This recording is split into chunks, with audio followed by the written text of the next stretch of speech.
देखो, इस टाइम जन सुनवाई के अंदर समस्या के तो बहुत कम मुद्दे आए हैं। एक आध जैसे गंडाड़ा खाया पानी का, गंडाड़ा खाया बिजली का, एक आध यहाँ का है। बाकी तो इंडिविजुअल मुद्दे हैं, तो ट्रांसफर पोस्टिंग के जो हमेशा चलते रहेंगे। हमारे यहाँ सरकारी कर्मचारी ज़्यादा है और हमारे यहाँ ज़्यादा मुद्दे बचे भी नहीं हैं। जो कटु सत्यता है, कौन क्या कहता है वो तो अलग बात है। कि हमने एक बात मैं आपको डिटेल बताना चाहता हूँ। हमने लोकसभा के टाइम में कहा था कि माननीय भूपेंद्र यादव जी को जिताओगे तो हमको केंद्र का एक बड़ा नेता मिलेगा, भारतीय जनता पार्टी का प्रभावशाली कद्दावर नेता मिलेगा और उससे हमें विकास के कामों में फायदा मिलेगा। उनकी ताकत हमारे साथ थी, उनका आशीर्वाद था, इस क्षेत्र में जीत गए। मैं कोटि कोटि धन्यवाद देता हूं हमारे माननीय मुख्यमंत्री भजन लाल जी का। जो हमारी आवश्यकता थी, जो भी हमने आवश्यकता उनके सामने रखी, उन्होंने हमारी एक एक चीज को पूरा किया। कोई भी आदमी जो चाहे जो कहे, सत्यता यह है कि आज तक, मैं भी पहले विधायक 2 बार रहा हूं यहाँ से, आज तक कभी भी इतना बजट बहरोड़ को नहीं मिला आवश्यकता अनुसार जो अब मिला है। तो मैं माननीय भूपेंद्र जी का भी इसमें बहुत बड़ा हाथ है और माननीय भजन लाल जी तो ही देने वाले हैं। तो मुख्यमंत्री जी को भी कोटि कोटि धन्यवाद देता हूँ और हमारे माननीय सांसद महोदय को। और इतने बड़े काम, अब सीवर लाइन मिलना है, पहले मैं था तब मिली थी, लैप्स हो गई, दोबारा फिर मिल जाना। बस स्टैंड पिछले बार हमारे पूर्व विधायक ने कहा था, गवर्नमेंट ने वाहवाही भी लूटी थी, बस स्टैंड पर जरूर कर दिया। मैंने सारी फाइलें ढूंढवा ली, मेरे पास जवाब भी आया। उसमें आया पहले किसी तरह का कोई भी बस स्टैंड की घोषणा किसी भी सरकार ने नहीं की, तो वो भी हो गई। अभी हमारी ITI 7 साल से बड़ी खड़ी हुई है। अब तक कितने बच्चे हो जाते हैं। अब हमारी ITI भी इस महीने अगस्त में चालू हो जाएगी। हमारे पानी के लिए त्राही त्राही हो रही है। मैंने माननीय मुख्यमंत्री जी से प्रार्थना की है, अगर उन्होंने मेरी प्रार्थना स्वीकार कर ली, मैंने माननीय भूपेंद्र जी से निवेदन किया है कि बहरोड़ कस्बे के लिए हम लोग एक अगर सोता नाले से स्कीम बना करके बहरोड़ में ले आते हैं, 10 ट्यूबवेल वहाँ एक साथ लगा दे, बड़े पाइपलाइन से बड़ा हौद बनाए, हौद बना करके फिर टंकियों में सप्लाई करें, तो शायद 50 या 100 साल तक हमेशा हमेशा के लिए बहरोड़ की समस्या खत्म हो जाए। उसके लिए कल पता लगेगा। मैं अपनी रिक्वेस्ट प्रार्थना दिया है। कल लास्ट घोषणा बजट की, जो मिलना है वो कल मिलना है, फिर अगले साल मिलेगा। तो कल 2 बजे मुख्यमंत्री जी जो जवाब देंगे तो हमारी आवश्यकता समझते हो सकता है वो भी घोषणा हो जाए। इसी तरह मानड़ को वहाँ के लोग भी बहुत लंबी मांग थी नगर पालिका की, वो भी नगर पालिका घोषित हो गई। हालांकि जो हमने मांगा सो वो हमको दे रहे हैं। अब हमने 30 बोरिंग मैंने मांगे, 30 के 30 मंजूर कर दिए। ये योजना अलग है, 30 अलग है।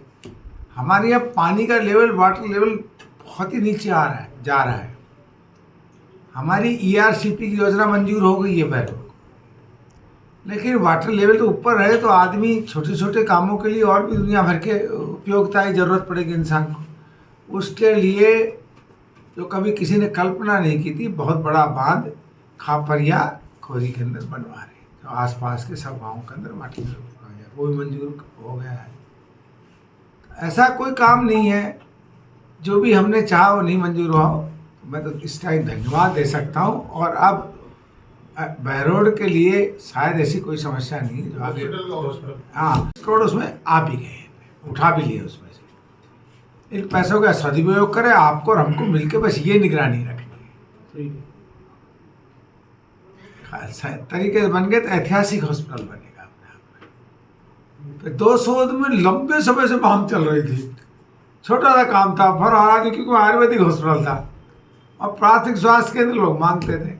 और पंजाब हर पंचायत में सुपर क्लास, मुख्यमंत्री जी ने पशुओं का भी ध्यान रखा, सुपर क्लास डिस्पेंसरियाँ पशु औषधालय भी बनेंगे और इसी 2 साल के अंदर वो कंप्लीट हो रहे हैं।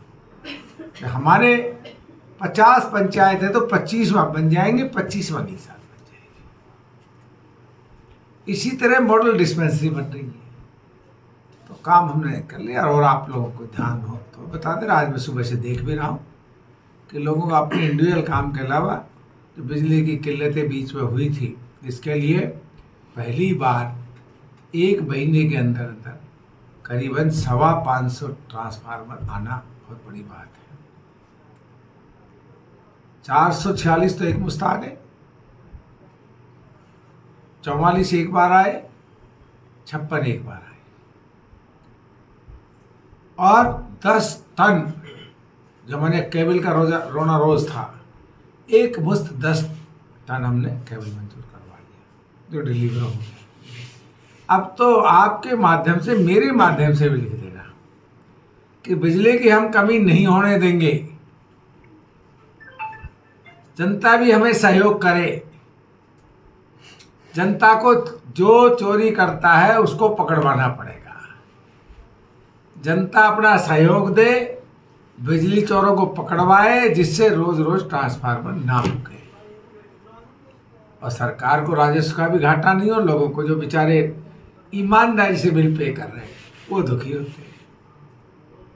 बड़े चोर हैं, उनके घर में तो किसी ने जनरेटर भी लगा रखा है, किसी ने वो भी लगा रखा है, क्या नाम है और आपने, सब चीज चलता है, सब कुछ चलता है उनके। तो करें। और मैंने बिजली विभाग को भी पहला विधायक को जिसने खुली चेतावनी दी है इनके अधिकारियों को, आप पकड़े चोरों को, मैं बीच में डिस्टर्ब नहीं करूंगा। आपका अगर ये अधिकारी मिले हुए तो उसमें मेरा दोष नहीं है। सारी जितनी चोरी हो रही है इनके बिजली विभाग के अगर अधिकारी मिले हुए तो मेरे बस की बात नहीं। इनको कहो आप एक खूब छापा डालें। और मैं अपने लोगों से भी कहता हूँ जो चोरी कर रहे हैं उनको पकड़वाने में सहयोग करें, जिससे यहाँ पर बेचारे गरीब आदमी को जो बिजली का उसका हक है वो मिलता रहे। यार आरओ प्लांट चल रहे हैं 2 नंबर में और बड़े बड़े काम चल रहे हैं 2 नंबर में। अब पहले चलते थे वही अभी ढल रहा है, उसको ठीक कर रहे हैं। कह दिया मैंने, आज भी चेतावनी दी है, तो निश्चित रूप से रास्ता सही रहेगा। डॉक्टर साहब आपने विधान तो 2-3 चीज़ों की जांच हो रही है। अब क्या होता है, पिछली सरकार बिगाड़ गई। एक तो अपने आटा के उसका अंदर जांच कराई, जो दोषी उसको सज़ा मिलनी चाहिए। नहीं है दोषित कोई बात नहीं, दोषी है तो। इसी तरह 2 सड़कें हमारी, उटोली वाली और फिर तसिंग वाली सड़क बनते बनते कितने साल हो गए।